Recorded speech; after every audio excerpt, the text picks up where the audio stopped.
ambarao ny fahafahana ao amin'ny tompo. Izany dia afaka ny lohahevitra izay rahantsika mibanjina amin'izao volana Jolay izao. Anio alahady 12 ny volana Jolay 2022, alahady fadimy manaraka ny Trinité, fa alahady ny sampana tanora kristiany indrindra ihany koa anio. Ka mifampiaratsika rehetra, miaratantsika rehetra manaraka izao fimbonam-bavaka izao, fa indrindra miaratantsika tanora mahatratra ity fotoan-dehibe ity. Dia rehefa nanomana ny fomam-panahintsika isika, hiaran'ny voninahitra an'Andriamanitra amin'ny alalan'izao fiaraha-mivavaka izao. Omaniny ny Salamo 700. Salamo 700, ny andinin'ny voalohany ka hatramin'ny 7.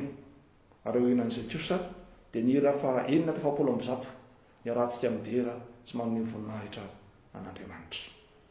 Ho aminao ary ny havako, ny fahasoavany mba hampiadanana avy amin'Andriamanitra raintsika sy Jesosy Kristy ilay mpanavitra antsika.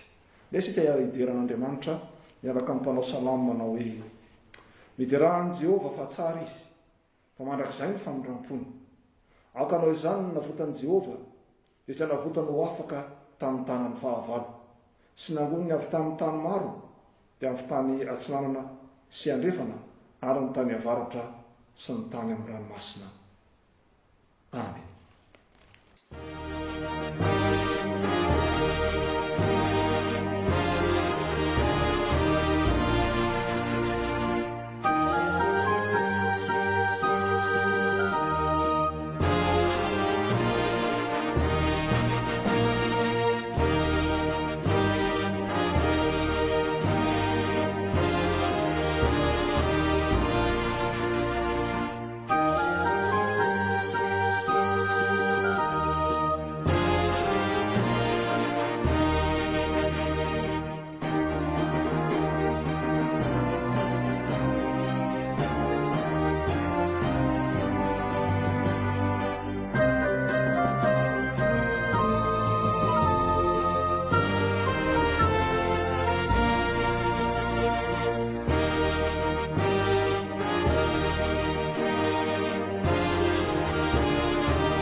Mivavaka isika. Ry Andriamanitra rainay izay any an-danitro, rainay amin'ny alalan'i Jesosy Kristy tomponay ianao. Midera sy manome voninahitra anao Tompo, nohony amin'ny fitiavanao lehibe ka mahatoy izao anay. Eny fa na dia mandalo fotoan-tsarotra tokoa ary izao tontolo izao, ary isan'izany izay eto amin'ity firenena mamy izay nametrahanao anay ity. Eny fa na dia mandio fotoan-tsarotra izay ihany koa ary ny fiangonanao, nohony amin'ny fikatonana, nohony amin'ny fiparitahan'ny sy ny karetana Covid-19, dia mahatsiaro sambatra izay tonga fa mbola afaka midiranao, mbola afaka miona aminao amin'ny alalan'izao fiaraha-mivavaka izao.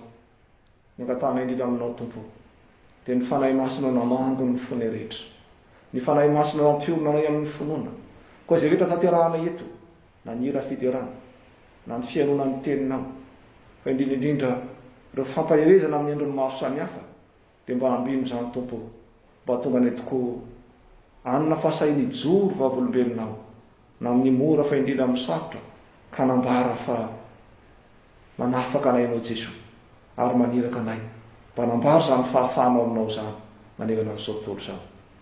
Fianatrehan'izany fitiavanao izany teo nefa Tompo, dia mahatsiaro ny tsy fahataterahanay izahay, na teo amin'ny fanomponanao izany, fa indrindra ny fankatoavana ny didinao sy ny fifandraisanay tamin'ny mpiarabelona, ny mpianakavy ary ny mpiaramono. Mamindrafo aminay Tompo, mamindrafo amin'ny tsy fahataterahanay, mamela ny heliky ny mponina rehetra eto amin'ity firenena malagasy ity sy manerana n'izao tontolo izao.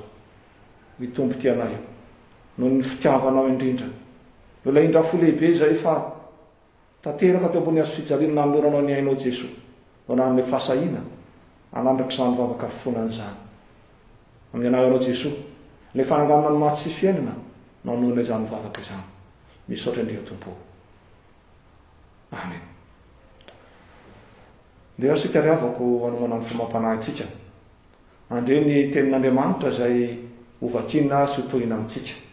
Mialohan'izany nefa dia ny hira fahasivifolo amby zato, ny andininy voalohany ny rahantsika mideran'ny Tompo, isan'ny vavaka famakiana ny soratra masina, ary ny fiarana fahampiny fahaefatra, ny andininy fahatelo kosa no tsy anatsika ny afatra ny Tompo amin'izao anio izao.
Isaoranay ny anaranao Andriamanitra ray zanaka fanahy masino, manome anay izao fotoana izao, hahafahanay indray mandre sy mamaky ny teninao. Koa fanahinao masina mandrakariva no hanokatra ny fomam-panahinay, hahafahanay mandray ny teninao. Amin'ny anaranao Jesosy Kristy Tomponay no ametrahanay izany vavaka izany. Amen.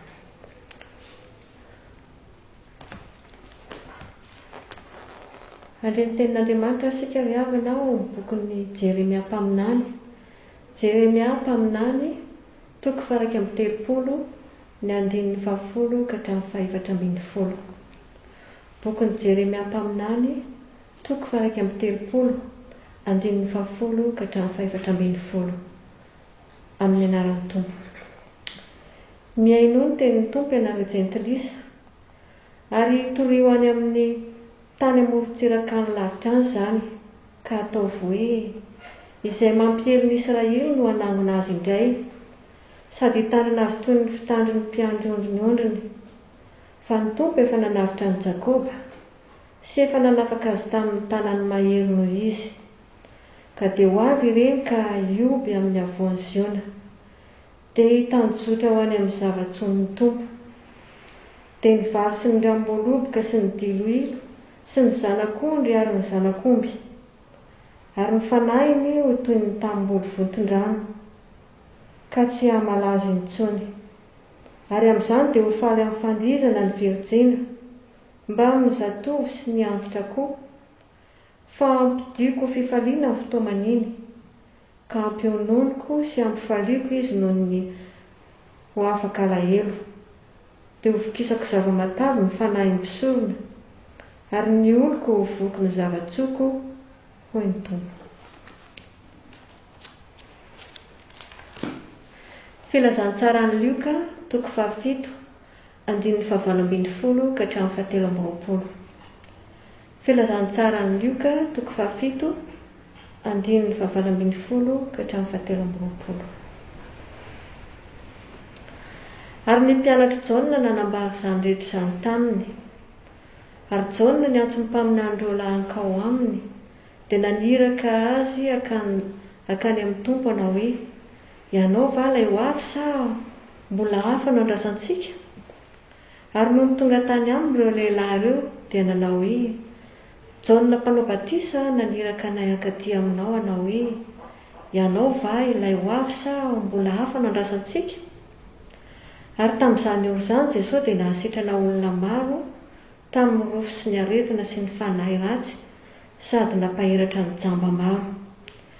Dia namaly izy ka nanao taminy hoe, mandehany ianareo, ambarao amin'ny Jaona izao hitanareo sy renareo izao, mahiratra ny jamba, afaka ny mandringa, diovina ny boka, malady ny marenina, hatsangana ny maty, ary ny malahelo dia tohina ny filazantsara.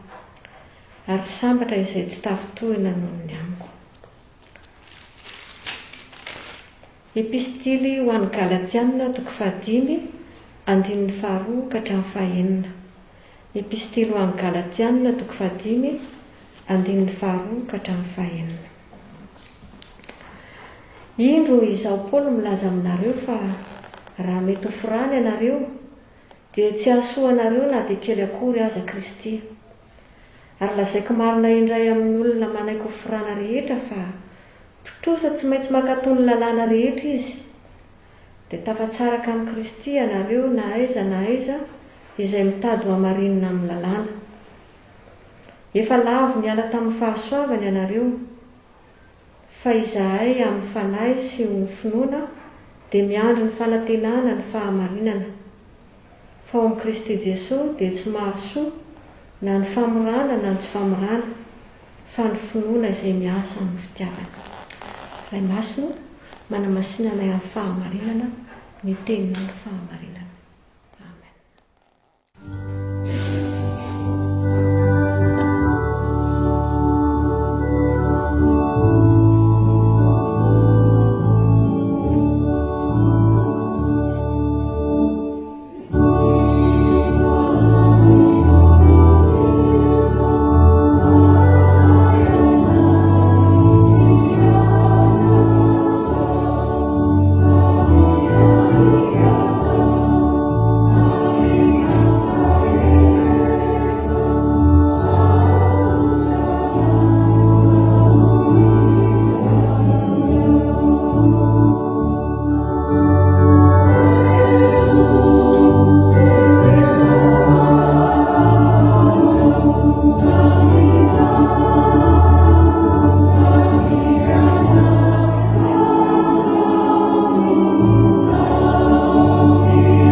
Avako ny fanahin'i Jesosy Kristy tombontsika mba azahoanao manaraka tsara izao tenin'Andriamanitra ifampahirizantsika amin'ity anio ity izao. Ny tenin'Andriamanitra izay ifampahirizantsika ravaka dia araka ny vakian'ny mpanompon'Andriamanitra teo ato amin'ny filazantsara araka ny Lioka, toko 7 ka ny andininy 7 izay mivaky toy izao amin'ny anaran'ny tompony Jesosy. Ary Jaona niantso ny mpianan'ireo lahankao aminy, dia naniraka azy akany amin'ny Tompo anao hoe, ianao va ilay ho avy sa mbola hafa no andrasantsika? Ianao va ilay ho avy sa mbola hafa no andrasantsika? Izany afatra nampitolain'i Jaona ampitaneny amin'ny Tompo Jesosy zany ry afako no tenin'Andriamanitra ifampiarahantsika. Vao avy nanao asa lehibe maro ny Tompo Jesosy ry avana eto. Avy nanasitrana nilay mpanompon'ilay kapiteny izy. Avy nanangana ilay zanaka lahy tokany ilay mpitondra tena taonaina ihany koa Jesosy. amin'indrindra ry havana avy nanao asa mahagaga maro ny tompo ary tahaka ny olona manao asa mahagaga amin'ny fiarahamonina dia tena niely dia niely tokoa ny lazany ary tongatra ny apototsofiny Jaona mpanao batisa izany lazan'i Jesosy zany. Jaona mpanao batisa izay tany am-ponja kanefa natany am-ponja ary izy dia tonga tany ny lazany asa mahagaga maro izay nataon'ny tompo. Ka izany indrindra nahatonga ny Jaona niantso ireto mpianany ary naniraka azo any amin'ny tompo ka ilaza hoe ianao va ilay ho avy sa mbola hafa no andrasantsika. Voalohany ry havana dia anisan'ny mpaminany miavaka loatra ity Jaona ity. Mpaminany izy kanefa mihoatra noho ny mpaminany ny asa fanomponana ny ran'Andriamanitra azy fa izy no mpialoha lalana ny Mesia. Azonao sara tsy aina ve ry havako izany hoe mpialoha lalana ny Mesia izany tahaka antsika amin'izao andro ankehitriny izao andeha ny olo manan-kaja indrindra fa ny filoham-pirenena dia tsy maintsy misy an'ireny motara miloha azy ireny manomana ny lalina izay diavina dia tahaka an'ireny koa ry havana Jaona mpanao batisa mialoha lalana izy ny amin'ny avian'ny Mesia nanomana izy ny fon'ny olona mba handray any Mesia ary ny tena mariny dia zao nitaona ny olona izy mba haiaina amin'ny fahamarinana sy vonona handray ny famonjena hoentin'ny Mesia. Ary zany zavatra nataony zany ry havana dia tsy mba nafenipenina fa nataony antso avo eran'ny tanàna eny hatrany anefitra mihitsy ara no nitorian'ny olona rehetra mba ho tonga amin'ny fibebahana. Novidin'ny lafo nefa ry havana zany fahafahan'ny toron'ny fahamarinana zany. Novidin'ny lafo satria rehefa tena nitoron'ny fahamarinana marina tokoa izy dia nisan'ny fanenjehana azy ary nahatonga azy hatramin'ny fahamonjana any an-tranomaizina zany. Ny zavatra nitranga taminazy dia izao ry havako Jaona mpanao batisa tsy mba nanabakabaka ny olona itorian'ny filazantsara fa nambarany tamin'ny rehetra zany na tamin'ny olon-tsotra fa indrindra tamin'ireo manam-pahefana sy ny mpanjaka tamin'izany fotoana izany. Herôda moa ny mpanjaka tamin'izany fotoana izany na nafalemeny ity mpanjaka ity fa nalainy ny vadin'ny Filipo rahalahy nalainy niaraka taminy zany ary dia nanariny Jaona mihitsy izy ry havako tamin'izany zavatra nataony zany. Nanariny Jaona mafy izy ary dia tezitra ity mpanjaka ity ka dia nisamboriny Jaona nataony tany am-ponja. Ina moa ry havana ny lesona izay entina amintsika amin'izany. Ny lesona dia sotra ihany manao hoe mpino zasy ianao mpanompon'Andriamanitra isika irany mba hijoro vavolombelona anambarany fahafahanao ny tompo kanefa tsarovy ry havako fa mety handalo zava-tsarotra ihany koa isika mety ho tody zava-manahirana ihany koa isika izay mahazo an'ny Jaona apôstôly eto. Izao nefa ry havako mitady tio izao natao vao tsainao fa Jesosy Kristy efa maty ho anao teo ambony hazo fijaliana efa nanolotra ny ainy teo ambony hazo fijaliana ny tompo mba hanafaka anao akokanao olonafaka ka ny olonafaka dia manambara mandrakariva ho retany ry an-danitra ny fahamarinana vitan'i Jesosy Kristy teo ambony hazo fijaliana na amin'ny mora fa indrindra amin'ny sapi. Izay ny zava-dehibe voalohany ry havako. Fa ny zava-dehibe faharoa dia izao rehefa nirahany Jaona reto mpianana ho any amin'i Jesosy rehefa tafahoana tamin'i Jesosy reto mpianatra Jaona reto dia nanomana valy teny Jesosy mba hampitondraina ho any amin'ny Jaona mpanao batisa. Naveriny Jesosy any amin'ny Jaona mpanao batisa ireto mpianany ireto. Naveriny tsy ho tanam-pola nefa naveriny tsy tondra kabary fa naveriny kosa ilaza ny zava-misy dia izay hitany sy rety. Ka inona moa ny hitan'ireto mpianatra reto nataon'i Jesosy? Nampahiratra ny jambo Jesosy, nampandeny mandringy Jesosy, nanadio ny boka ny tompo fa indrindra tonga nahare ny marenina ho ny asa mahagaga izay nataon'ny tompo ary ny maty dia natsangany Jesosy ary ny malahelo sy ny mahantra dia nitorian'ny filazantsara. Izany no asain'i Jesosy hoentina any amin'ny Jaona mpanao batisa tatitra hoentiny any aminy. Ireny asa nataon'i Jesosy ireny ry havana no endrim-panafahana mivantana izay nataon'Andriamanitra ka maneho fa tena Mesia i Jesosy, maneho fa tena irak'Andriamanitra Jesosy. Ilay afatra sy fanontaniana napetraka Jaona mpanao batisa mantsy ry havana dia tahaka ny miahiahy hoe tena ianao marina ve Jesosy no Mesia? Omeo profo izay fa Mesia ianao. Ary dia izany no nasehon'i Jesosy tamin'ireto mpianatra Jaona reto. Nasehon'ny profo ma-Mesia an'i Jesosy ary zany ny rany mba hoentiny ho any amin'ny jaona na dia niponja ary izy ka tonga azo resy lahatra ny tenin'Andriamanitra sy ijoro ho valolombelona amin'ny finoana. Ry afaka mananao amin'ny tompo maneho ny maizy azy amin'ny tompo Jesosy tokoa ity fiaonan'i Jesosy tamin'ny mpianatra jaona ity. Nasehon'i Jesosy fa tsy mpanao kabary lava reny akory Jesosy na mpanao kobakambava i Jesosy, fa Jesosy dia pedagogue malaza, mpampianatra tsy misy to azy, ka ny zavatra ampianariny avy hatrany dia fampiarana. Nampianatra Jesosy amin'izay nahazoana amin'ny fanjakan'Andriamanitra, nampianatra Jesosy amin'izay tena endrika atondiany eto ambonin'ny tany amin'izay ny olona, ary dia nampiarany Jesosy avy hatrany zany tamin'ireny asa mahagaga maro ataony, fanasitranana, fananganana ny maty ary fampahirezana ny malahelo sy ny mahantra. Adidy lehibe petrak'Andriamanitra amintsika pino, amintsika fiangonana izany ry havako. Tsara ny mitoro ny tenin'Andriamanitra, tsara ny mitoro ny filazantsara, fa raha zao fampianaran'i Jesosy zao dia mila mamijoro vavolombelona koa isika ary mametraka marika hita maso ny amin'izany filazantsara zany. No hevitra hijoona moa zao dia ny hoe ambarao ny fahafahana ao amin'ny tompo. Mila hitan'ny mpiarabelona mihitsy izany, mila hitan'ny mpianakavy mihitsy izany, mila hitan'ny mpiray-tanindrazana tsika fa tena olona afaka sy miaina amin'izany fahafahana izany. Marina fa mety mangija antsika ny enti-manana no ny fahantrany eto amin'ny firenena. Marina fa mety mangija antsika ny fanaintainana sy ny fanahina no ny amin'ny valana eto amin'ny firenena. Mety maro zavatra mety mampanahirana antsika. Izany raha ataony nahazo ny jaona tany am-pontsy kanefa naheo ary izany rehetrarehetra izany. Mijoroanao fa olona afaka ianao. Efa nalatsaka Jesosy ny rano teo ambony hazo fijaliana, anafananao, ambarao ny fanafahanao amin'ny tompo, ambarao ny fahamarinanao amin'ny Jesosy Kristy.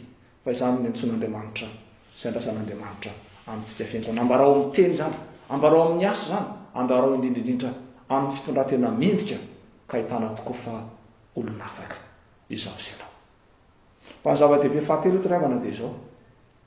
Matoa jaona no laza hoe ianao va ilay ho avy sa mbola hafa no andrasantsika, dia manambary jaona mpanao batisa fa manana olana izy. Misy zavatra manahirana azy ka tiany azahoam-baliny sy azahoana vahaolana any amin'ny Jesosy. Nandray mitatotra masy jaona no hitan'ireto mpianany reto dia sahira-tsaina izy. Tena sahira-tsaina izy tany am-pontsa. Raha ny tokony ho izy, raha nandray ny asa mahagaga nataon'i Jesosy dia tokony faly, tokony olona amin'ny finoana. Fa ny zavatra mitaka dia zao tena sahira-tsaina izy. Zavatra roa no sahira-tsaina azy. Ny voalohany dia zao, nahoany izy jaona mpanao batisa niantso fibebahana, nanao ny asan'Andriamanitra, nanomana ny olona mba handray an'i Jesosy, kanefa nahoana izy no niatra taminy ny fanangatrana.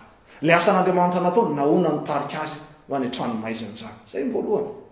Fa ny nasahira-tsaina azy faharoa dia zao hoe nahoana i Jesosy no miasa nefa izy izay elolalana azy kosa dia tsy afaka manao ny inona sy migadra any am-pontsa.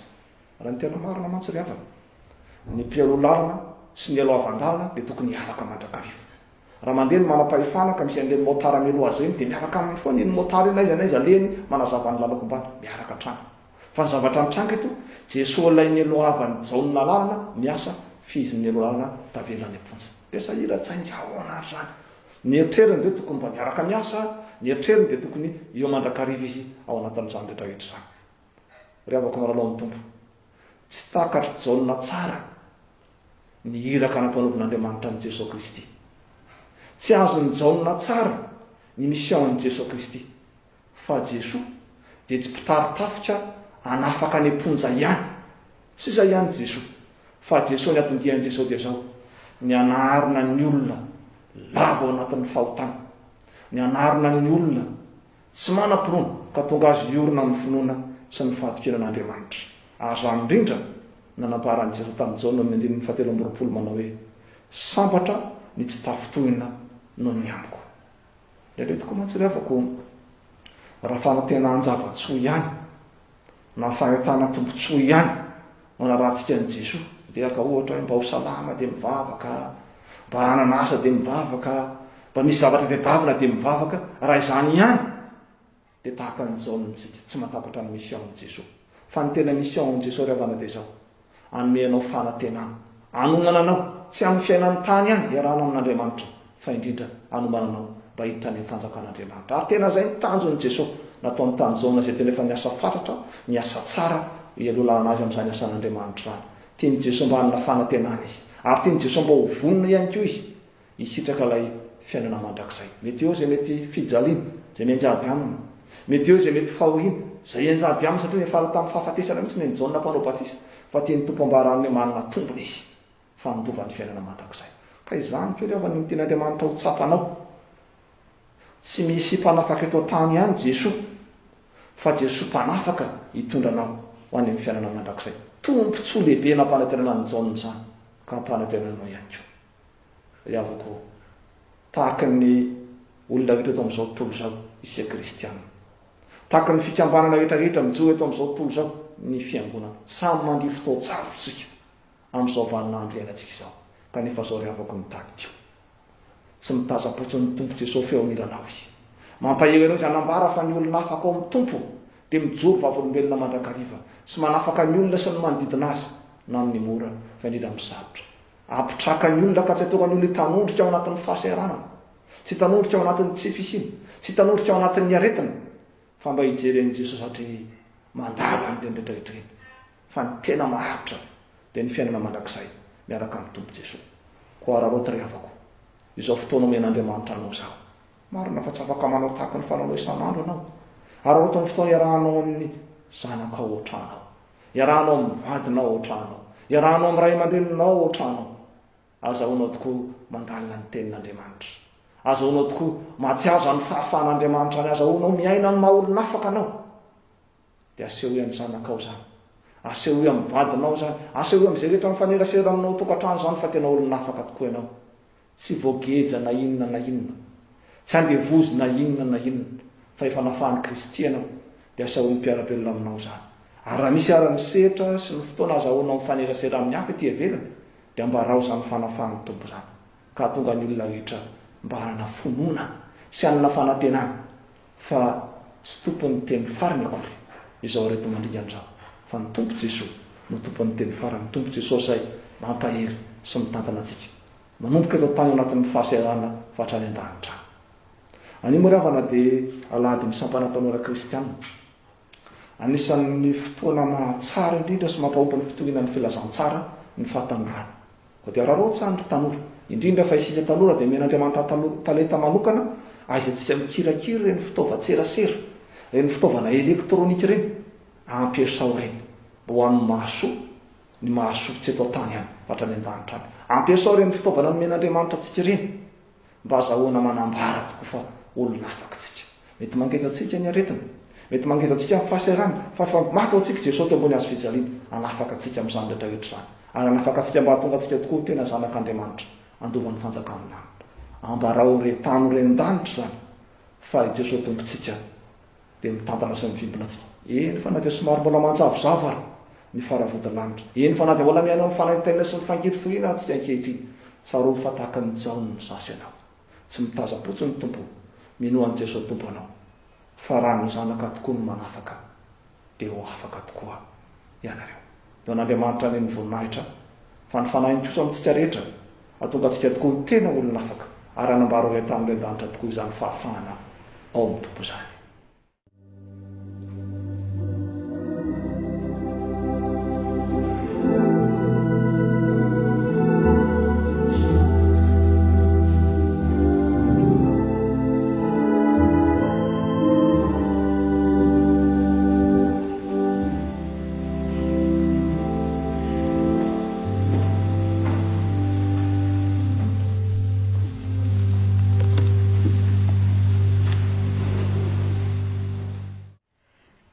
Mavakisika tokoa. Indray ny fifalianay tompo, manome anay an'izao fotoana izao ahafahanay midera manome voninahitra ianaranao. Misaotra indrindra koa noho ny teny fampaherezana izay nomenao anay tamin'ny alalan'ny hafatra izay nentin'ny mpanomponao teo.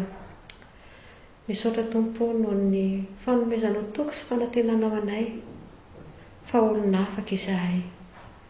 Mangataka aminao mandrakariva mba hanambara izany fahafahana izany ho an'ny olombelona rehetra, ho an'izay rehetra mifanerasera, ho an'izay rehetra manodidina anay.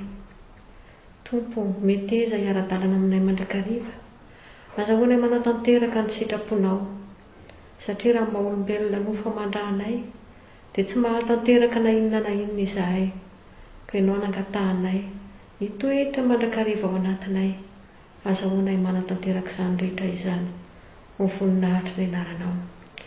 Misaotra indrindra ihany koa Tompo fa na dia ao anatin'ny fotoan-tsarotra ara ny firenena izao tontolo izao izay misy anay dia manome anay ny teninao hatrany ianao, amelombelona ny fo mampanahinay, azahoanay mijoro vavolombelonao, azahoanay manatanteraka izay rehetra niantsonao anay satria efa nitantana sy nivimbina ary mampahery anay mandrakariva ianao dia misaotra indrindra Tompo. Mivavaka izay ankehitriny ho an'izay olona rehetra izay ao anatin'ny tsy fahasalamana fa indrindra tratra n'izao valana aretina izao. Ianao Tompo no amin'ny toky sy fanantenana ho azy ireo mandrakariva fa na dia eo ary ny fanahitanana sy ny fangely firena vokatry ny aretina, ianao dia miasa mahery ao anatiny satria efa natsoinao amin'ny fahafahana izy ireo.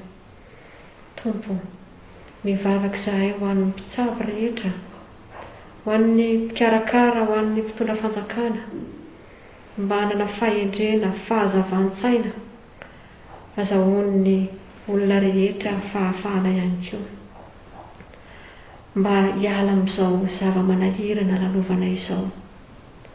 Ny teninao izay efa nampitondrainao an'i Jaona mpanao batisany, hitoetra mandrakariva ty amponay tsiraray avy.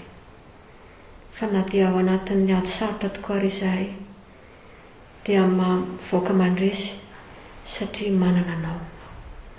Vavaka izay Tompo ho an'ny mpiarabelona, mpianakavy ny finoana izay mila ho kivy sy ho very fanantenana, misaotra noho ny teninao mba hitondra fampaherezana ho anay, azahoanay mijoro vavolombelona tokoa amin'ny asa rehetra izay niantsonao. Tompo Andriamanitra io, apetraka fiainam-pelatananao ny fiainanay, indrindra ny fiangonanao izay ao anatin'ny ady sarotra ankehitriny satria miverina mijanona any an-trano iray. Ianao Tompo no amelombelona ny fo mampanahinay na ny anivon'ny tokantrano izay nametrahanao anay izany, fa tsy mamelana irery ianao fa miara-dalana aminay mandrakariva. Tompo Andriamanitra io, jereo amin'ny indrafonao izahay satria Andriamanitra fitiavana ianao, Andriamanitra tia ny olona rehetra ianao ka tsy tiana ho verina dia ny singa amboninay iray akory ary. Dia mbola maro Tompo ny veziveziponay, na ho an'ny tenanay izany, na ho an'ny ankohonanay, na ho an'izay rehetra mifanerasera aminay, kanefa ianao mahalala maso sy mahatsara anay, koa ianao ny vavaka Tompo ary mamalia araka ny be famindramponao. Dia tianay ary Jesosy nampiombona izany vavaka izany amin'ilay vavaka nampianarinao anao hoe rainay izay any an-danitra, mamasinina ny anaranao, ho tonga ny fanjakanao, atao any ny sitraponao, ety an-tany tahaka ny any an-danitra. Omeo anay io ny anona sahaza ao anay ary mamela ny elokay tahaka ny namelana izay meloka taminay. Raha izaho mitondra anay amin'ny fakapana fa manafahanay amin'ny ratsy, anao ny fanjakana sy ny hery ary ny voninahitra mandrakizay. Amen.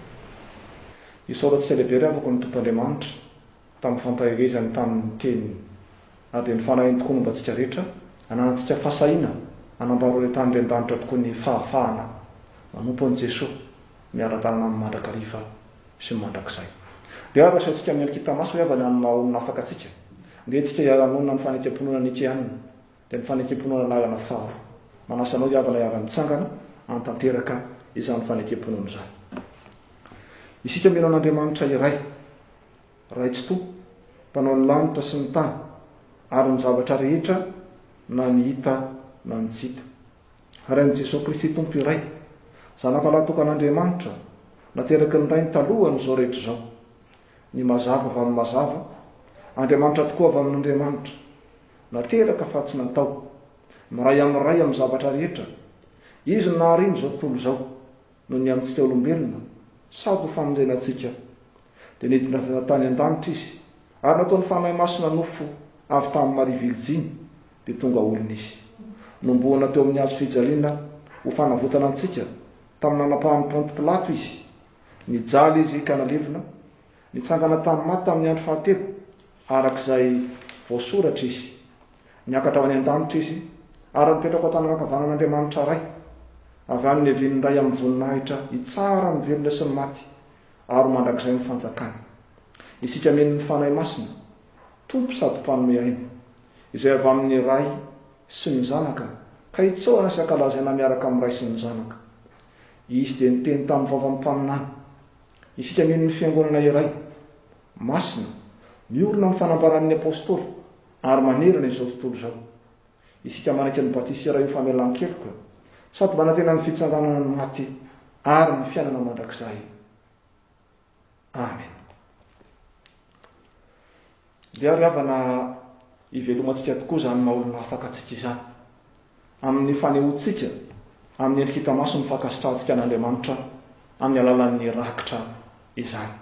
Araka ny mafanaontsika riavana atao anatin'izao vanim-potoana ny fijanonana trano izao, samy manana ny safidiny tsirairay avy, na ho ataony anaty valopin'ny rakitra, na ho alefany mivola amin'ny fiangonana ny rakitra izay ataony, fa ny zava-dehibe riavana dia izao, ny mpanome am-pifaliana no tian'Andriamanitra.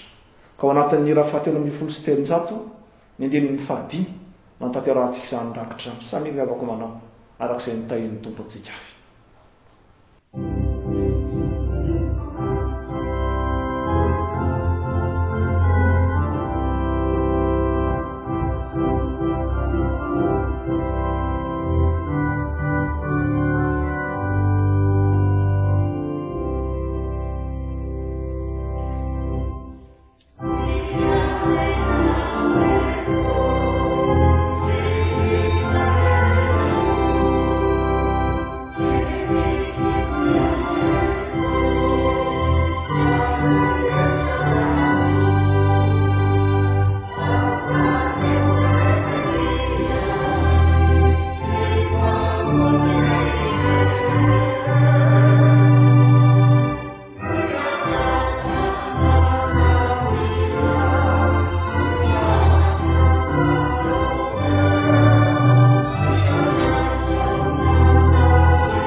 Ndia riavana anolotra reto rakitra reto an'Andriamanitra sy ny asa antsika, fa indrindra hanavao ilay makandray ny fanoloran-tenantsika mba hanompo sy hanome voninahitra azy hivavaka isika. Indreto Tompo, izay sy ny ankonana nitahina ao anay. Indreto izay Tompo manolo tena mba ho iraka ao, hiara-miasa aminao, hanambaro retany len-danitra ny fahafahanao aminao Jesosy. Ary ho mariky izany Tompo, dia atolotra reto rakitra reto, entina manatanteraka ny asan'ny fiangonanao, ampandrosoana ny fanjakanao. Raiso izany Tompo, mba ho voninahitra fa amin'ny alalan'i Jesosy Kristy Tomponay no anaovana izany vavaka izany. Amen. Isaorantsika lehibe raha afaka ny Tompon'Andriamanitra fa tanteraka soamatsara izao fiaraha-mivavaka izao. Mialohan'ny isarahantsika eto amin'ny tian'io ity, dia mba misy afatrafatra vitsivitsy izay tiana fampahirizantsika. Tsarovy ravaka fa marina mandrakariva ny tenin'Andriamanitra. Dia nampitoraina ny mpanao salama.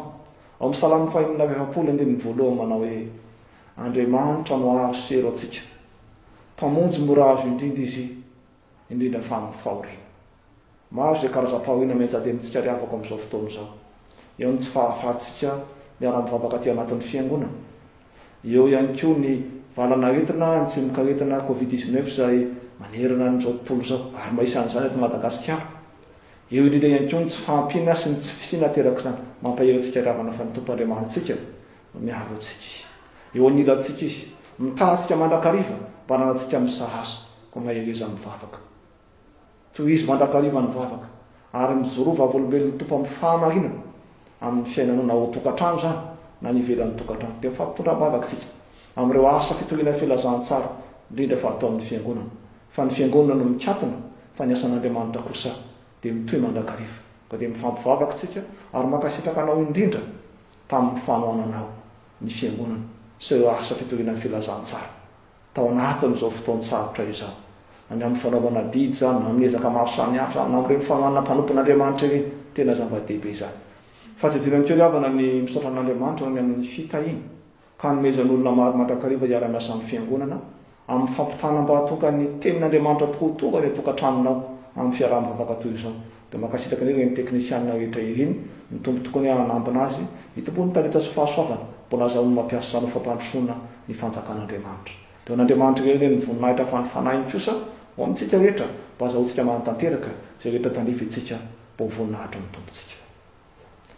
Dia ary avoko amaran'izao fiaraha-mivavaka izao isika. Ny hira 550 endinin'ny voalohany no ataontsika aorianan'izay dia atolotra ny tsodrano.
Raisanao ry avako ny tsodrano izay atolotra amin'ny anaran'ny Tompo Jesoa manao hoe hitahanao anie ny Tompo ka hiaro anao, ampamirapiratra ny tavany aminao anie ny Tompo ka hamindra fo aminao, anaratra ny tavany aminao anie ny Tompo ka hame anao ny fiadanana. Amen. Ho an'Andriamanitra igarianany ny voninahitra amin'ny anaran'ny Ray sy ny Zanaka ary ny fanahy masina. Amen.